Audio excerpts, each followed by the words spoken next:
Sometimes we get so wrapped up in the how of photography, the technology, the gear, the lighting, the exposure settings, that we kind of get lost as far as where we are right now. We aren't in the moment at all. We're not even enjoying our surroundings.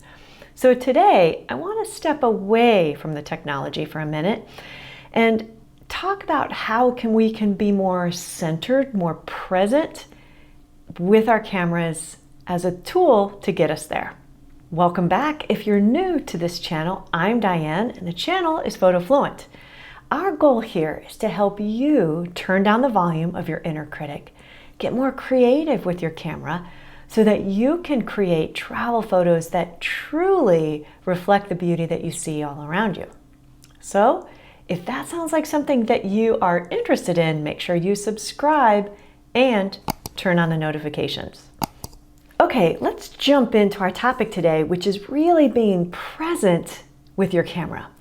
And the first thing that I want you to do is slow down. That's it. Just slow down. That means take a breath and really see what's around you. I know you see as you walk around or you'd run into things, but I mean, don't just walk past the building, the tree, the sign, the people, but really just take a moment, slow down, and let it all sink in. Really observe what you're seeing.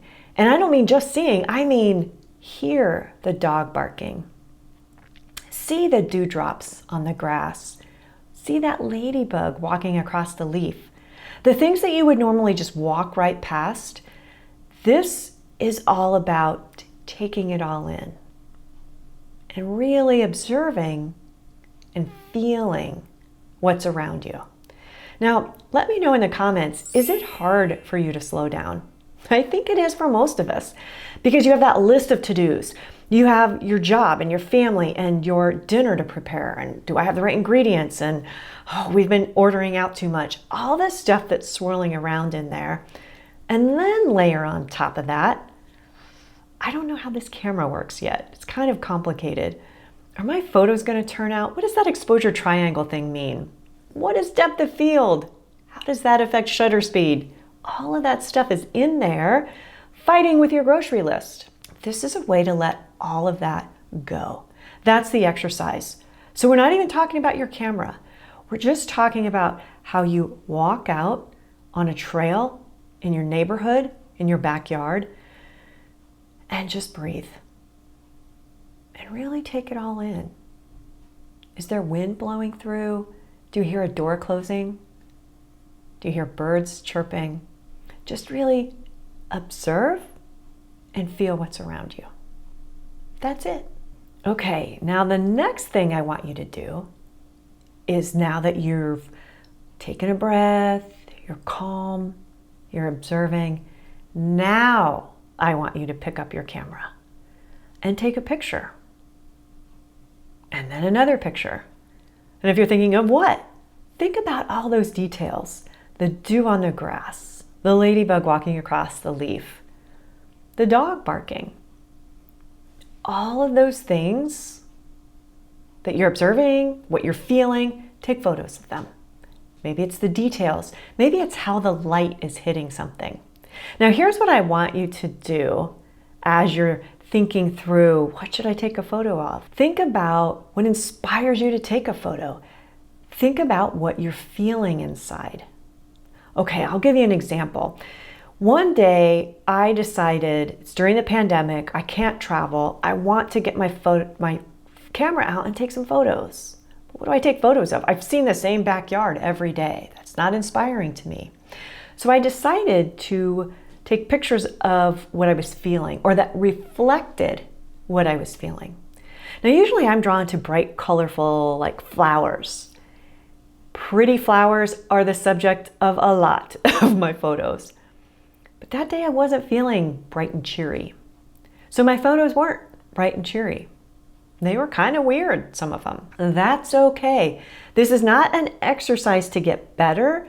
This is not an activity to learn what depth of field means. This is just a way to be meditative. We think of meditation as sitting on a cushion with our eyes closed and trying to not think. But meditation can also be walking meditation, and it can also be just that observing of your surroundings. So when the thoughts start to come in, I don't know how to use my camera, what am I going to make for dinner? I have a meeting coming up at work I'm not ready for.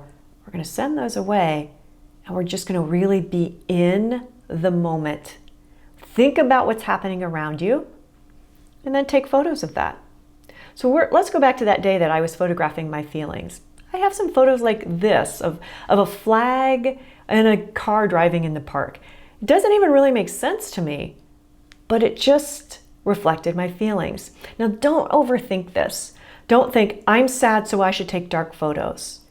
Just be aware of your feelings, be aware of what you're observing, and then take photos. So like I said, I usually take flower photos, and there were a lot of flowers, beautiful flowers in bloom. But when I would look at them and listen to what I was feeling, that's not what I wanted to take a photo of. So I also took a photo of these belongings that someone left behind. This is not a person in here. It looks like there could be a person in there, but I'm very careful about taking photos of people that I want them to have a part in it. So if they're far enough away and there's a group of people and they're out and about in a park, I'm okay with that. If they're close enough, I like to make some sort of eye contact, get a nod. And someone this close that's asleep, I don't feel like they could participate in that decision, so I would not probably take the photo. But there's not a person in there, it's the belongings. But it made an impact on me, and so that was one of the photos I took this day. Or like these dog feet running through my house. I was fascinated with the light. I was looking at the patterns of the light on the floor as my dog ran through it. So I just went with it and I got her feet running through the photo. But usually my photos of my dog are more sweet of her face and of her little crazy face running through the yard with a duck in it because she loves her stuffed duck. But this is just a kind of abstract photo of feet running through the light. So I did some more abstracts that day, like this of the wind chimes that are blowing in the breeze, a blurred wind chime. Think about how you feel, what inspires you, and just go with that. Even if it doesn't make sense, don't overthink it and don't try to make sense of it. Okay, so you slowed down, took a breath. You picked up your camera and started taking photos of whatever inspired you, whatever reflected what you were feeling. Now, I want you to go back and look at your photos, maybe the next day. Take the judgment away. Don't judge them as good or bad, interesting, not interesting. They might be really weird. That's okay. You're just looking at them and deciding what kind of feelings do they bring up. When you look at this photo, does it bring up a feeling? Does it reflect a feeling you were feeling yesterday? Or do you just look at it and think, that is weird. What was wrong with me that day? That's okay too. It can almost be treated like a journaling exercise with your camera. So as you go back and look at your photos, hey, you might get a pleasant surprise. You never know. Sometimes I look at photos that I go out and take on these days and they're all just weird. And then sometimes, every once in a while, I get a little present and think, well, didn't that turn out cool? I like that one. But don't judge. Just go with it and look at them and see what kind of feelings come up from them. Now, if this video is resonating with you and you're thinking, yeah, I kind of want to try this. I think it sounds interesting. Give me a like on the video. And then I would love for you to check back in and let me know in the comments how it went. If you did give this kind of unusual little exercise with your camera a try. Okay, what's the point of this? Why are we talking about this even? Well, it's to disconnect from the visual and mental and auditory noise that is surrounding us every single day. Between our screens and our phones and the noise outside and our thoughts, we're inundated all day, every day. So I think it's really valuable once in a while to step back, sit on the cushion and meditate, get out in nature, and your camera can be a vehicle for helping you do that. And by doing that, you can end up with more comfort using your camera. You can end up with some really cool or weird photos. And I think meditation and creation together make for a really wonderful little break for your mind and a healthy activity for you. The other thing that this activity does is it carries over. So whether you're sitting on a cushion or whether you're meditating by being really present and in the moment with your camera, that skill that you're developing carries over to the rest of your life. So this moment, you're being still, you're taking a breath, you're being present, you're photographing what you feel. When you're in the line at the grocery store or in a traffic jam, those same skills can come into play, and you learn how to slow down, take a breath, let go of the thoughts. It's all the same stuff. So what you're trying here today with your camera will carry over and make you a calmer, happier person in general. So I guess what I'm saying is I'm teaching you how to be a happier person. And your camera just helps you get there. Now, this also carries over into your photography when you travel. So when you travel, you're usually pretty stressed, right? As much as we love to travel, traveling can be stressful. You have an itinerary, you don't know where you are, you might be trying to use public transportation, or renting a car in a place you're not familiar with. All of that adds to the stress, and now you're trying to take photos. And you have a group of people saying, come on, we got to get to the next place. These skills that you do in your backyard, in your neighborhood, will help you so that you can take a breath, calm down, be in the moment, and you'll end up with photos that are more reflective of the experience than just snapshots of what you saw moving on to the next thing. So take your camera out and give this a whirl, and I highly recommend that you schedule this on a regular basis.